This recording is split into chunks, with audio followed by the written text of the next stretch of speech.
So hello there, welcome. My name is Anna. I am the founder of Women's Health and Fitness Club. We are Fit Attitude, lovingly known as WAFA. And today I have with me Sam. And Sam joined WAFA in October 2019. So we are coming up to the 1 year anniversary. And yes, and it's been quite a journey for you, Sam. So I'm going to ask you to cast your mind back to pre-WAFA days. And if you could just tell us a bit about what life was like for you. So pre-WAFA days, life was pretty hectic. I had left a job that I loved. I was a journalist. I worked as a senior executive on a national newspaper, and I had to leave because I have a disabled daughter, and when you have a child, when you have a child with a disability, there's a lot of admin, there's a lot of fighting, there's a lot of the support that's supposed to be around you quite often isn't there, and so you end up having to fight the system a lot. So I gave up my job in order to do that. Wow. Spend more time doing that, spend more time with her, make sure her brother was okay, and I set up my own business. So yeah, because I thought, I can set up my own business and do the kids stuff, and that's going to be fine. So with all that going on, sort of health and fitness wise, it all went a bit out of the window, and so there's a lot of energy exerted in all of that, and so rather than looking after myself, I was concentrating on the business, concentrating on the kids, and yeah, so personally I felt exhausted a lot of the time. And actually, so that's very relevant to what I've been talking about this week about your self and serve, and how important, what happens generally. A lot of women tend to serve more than look after themselves, not recognizing the value of finding the balance, so that you recognize the importance of investing in yourself, which will enable you to serve better. Yeah.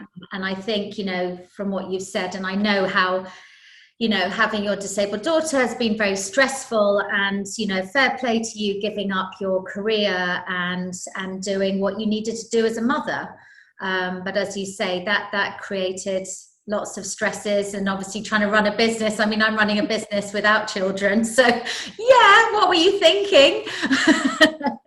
But so prior to that, exhausted, worn out, tired, obviously fighting fires by the sounds of things with your daughter and so on. So then how did WAFA come into your life? I don't really remember.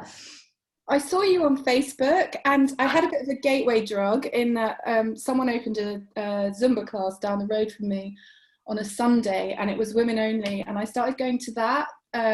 It was hilarious, really loved it. And then and I've never been a joiner before of classes, or if ever I was going to work out, it would be a run across. I live near the Common, and I would run, and that was it. I didn't really love it, but I did it. Fitness for me is always about being healthy enough for my daughter, because there's a lot of moving around, there's a lot of, having to stay alert, there's a lot of being awake a lot. So, but I did a couple of these classes and I loved it. And then you came up on Facebook, and I thought, oh, that's interesting. This is kind of meant to be that there was a kind of next level kind of thing. And it looked so inviting and so lovely. And I really like the idea of it being women only. And so I approached you, had a conversation with Natalie, who was amazing. And I loved the idea that it was, only spend this money if you're going to use it, because we don't want you spending money if you're not going to use it. And I was like, God, no one's ever sold something to me like that before. So I thought, okay, I'm going to do it.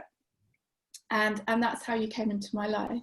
And I loved it. I really, really loved it. So like a duck to water, I seem to remember. You literally just got through, because a lot of women are quite nervous when they first join, but you just seem to just get stuck into it and really enjoy it. Yeah, I was a little bit nervous, but I think it was so different to anything I'd done before. And everyone was so inviting. And I think also because I mean, this will come into the whole lockdown thing, but because I was working from home and I'd been so used to always working in an office, always a really busy environment with loads of people, daily deadlines. So I kind of just like being around people, and whether that was sort of, I used to go to the 6:45 classes over in Tooting, and it was just a great start to the day. So I just suddenly thought, oh, I'm seeing people again, meeting new people, which I've always loved doing, which is one of the reasons I chose the profession I did, is to sort of chat to people. And that was kind of an added bonus, really, I suppose. Exactly. And so from your own sort of perspective in terms of personal life and looking after your daughter, did that sort of help in doing the exercise, giving yourself a bit of you time? Yeah, I mean, yes, I always feel with her that I need to be strong and I need to be my best, but it's quite often difficult to do that because I want to say that her disability is not the problem. It's generally the support around the disability. So that's an important distinction to make. And so you do have to be at your sort of fighting best almost all the time. So to sort of get away from that, to have some headspace, was really important. And actually she was spending a couple of nights at residential at school because she doesn't sleep. She'll wake up at 3 a.m. She won't go to bed till 11 and she'll sleep till 3. So I was literally getting 4 hours sleep a night, like every night. So, and I thought, well, if she's in residential, then I need to do something for myself. I need to be sure that that time is well spent, and WAFA was part of that. So, love it. That's so good. And okay, so I mean, I know that you got some sort of success, you lost a bit of weight and all that sort of stuff, but I don't think it was really all about that. It's far bigger picture here, looking after your daughter and giving you that strength and so on. And then lockdown happened. yeah. And I know when we met up in the church hall last week for the first time, I think you and I had a moment where it was like, because obviously we haven't seen each other. I follow you in social media, you follow me. We're constantly kind of talking in that respect, and obviously saw each other in the online classes. But I knew from your posts how challenging it has been for you. I think it's been challenging for everyone, and true. We have lost people, but yeah, that's difficult. That's a couple of children in Elvy school died over that period. So that's the kind of level of disability that we're talking about, and the kind of headspace that parents are in. So it was really tricky, and I pulled her and her brother out of school early because we thought someone we knew had it, and we didn't want to spread it into those schools, and particularly Elvy school, because those children are so vulnerable.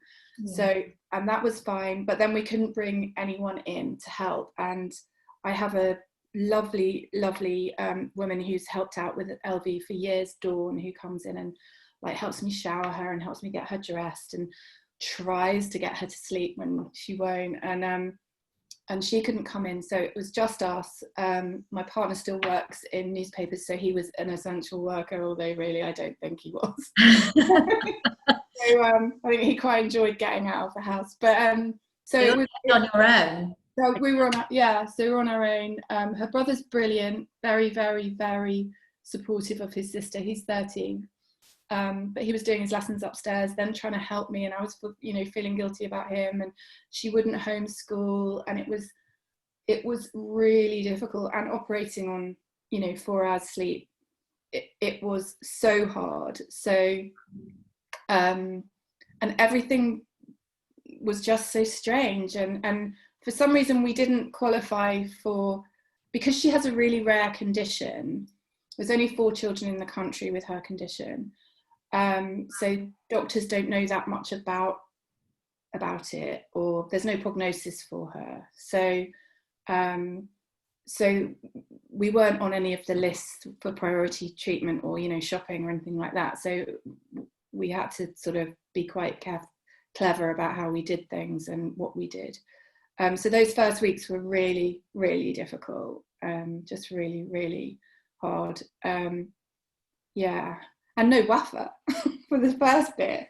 Yeah, well, I think it was an adjustment for everybody, wasn't it? But I mean, I've seen you in so many classes, and I know, you know, it's so easy to find reasons not to exercise. And I think you're a great example of there really are no excuses not to put in some important time for yourself. Yeah, I mean, when you came back, I was so happy. It was just like, yes, I can do something for myself. I know a couple of the early classes, Elvy would be kicking off in the background. She'd be like screaming that I wasn't paying her attention. Well, not screaming, but she'd be like, you know, mummy, mummy. And so I think there were a few quite interesting. If you were, we didn't hear it because you were on mute, so it didn't. I was on mute, and everyone else was so concentrated on their lips or whatever. They weren't looking at me. That's one of the great things about the online classes. Even though everyone's there and you feel connected, you're kind of just looking at yourself, so you're not really looking at everyone else. So yeah, so I was kind of really self-conscious to start with, that, you know, she was, you know, bum shuffling across the floor or whatever, but I just, in the end, just like, fine, doesn't matter. You just did it. You got on with it. Yeah, just did it. So yeah, so, and it just helped so much. I mean, mentally, I think more than anything, it just gave me focus, and I could think about something else for an hour and feel part of a community, which is what you do so brilliantly. Well, it takes people like you. It's a lot of women who are all very supportive of each other. It is really quite special. So, I mean, so if we take Sam to before WAFA to Sam today, how do you feel that you're different? Do you feel you're coping better? Yeah, definitely. I think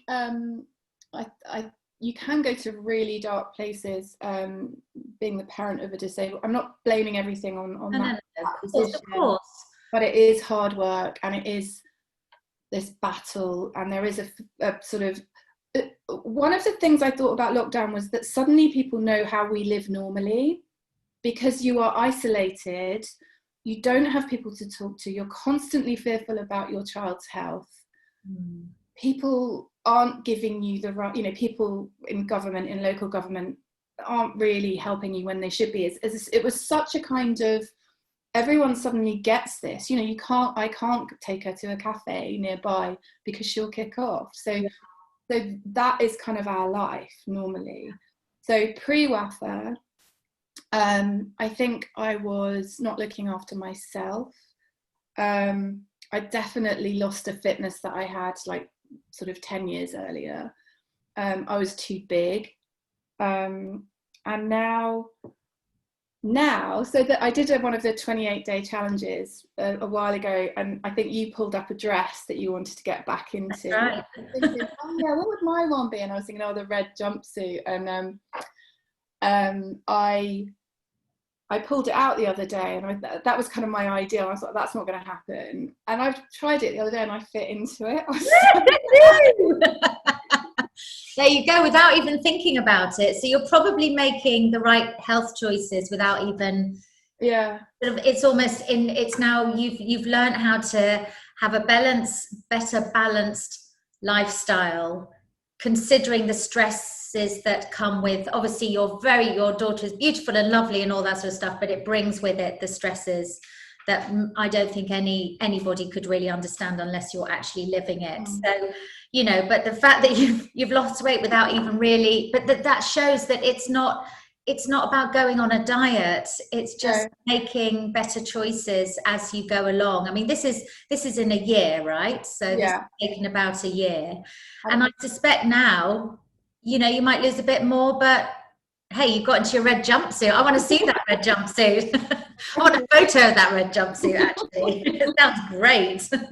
And that's with kind of during the early days of lockdown, I was really, I mean, my energy was so low. I was eating carbs, drinking, because I was just so stressed. And just to get to the end of the day, I was thinking, I deserve a drink. And so there was a massive kind of revert to old habits. So with that as well. So if anyone's thinking of joining, it takes time. You might kind of lose it for a bit, but you can always keep it going again or start again. And that's exactly it. I mean, this is the whole point. It's like, this isn't about joining a 6-week program, lose a bit of weight, and that's it. This is about the long-term gain. And I think this is very apparent in the other interviews that I've done, that your body, if you've gained weight and it's taken you 5-6 years to gain that weight, you're not going to lose it in 6 weeks. And no diet, yes, you'll lose a stone. You can lose a stone in 6 weeks if you want, but it's not sustainable. But it is about you deciding what changes you want to make with the right guidance. And by the way, I think everybody was drinking themselves to a stupor at the beginning of lockdown, myself included, eating all the wrong foods, because geez, none of us imagined that we would be in this situation that we're in now.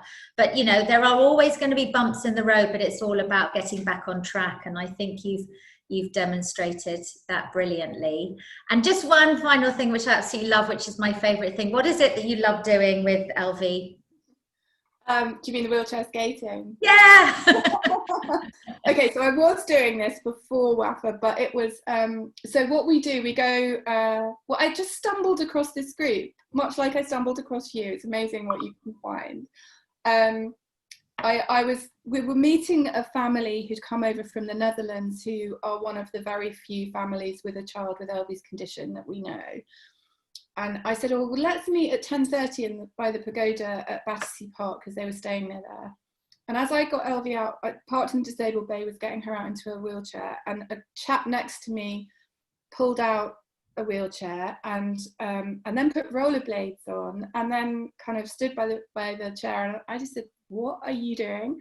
And he said, oh, are you cross with me for parking in disabled? And I said, no, I just want to know what you're doing. And he said, oh, we're a charity and we're called Wheels and Wheelchairs, and we skate every Saturday around the park. And I was just, my eyes lit up, and I just went, oh, my daughter would love this. So the following week, I actually had a pair of rollerblades in my loft from the first time round, when everyone, before I had Elvy, so 20 years ago.